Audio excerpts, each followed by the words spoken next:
बातमी वसई विरारची आहे। वसई विरारमधल्या इमारतींच्या भोगवटा प्रमाणपत्र प्रकरण आणि या प्रकरणी आता विधानसभेत चर्चा होतीये।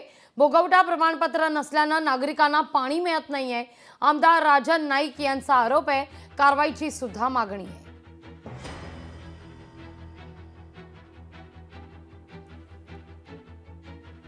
वसई विरार महापालिका क्षेत्रामध्ये अनेक विकासक बिल्डिंग बांधतात आणि ओसी नच घेताच पोझिशन देतात, ताबा देतात।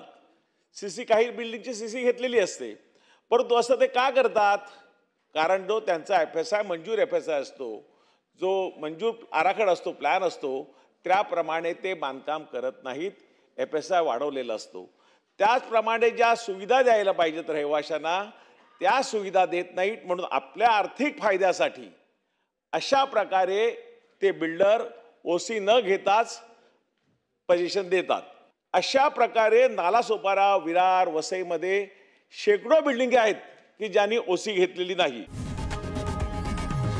लोकशाही मराठी ऐका, पहा, जागरूक रहा।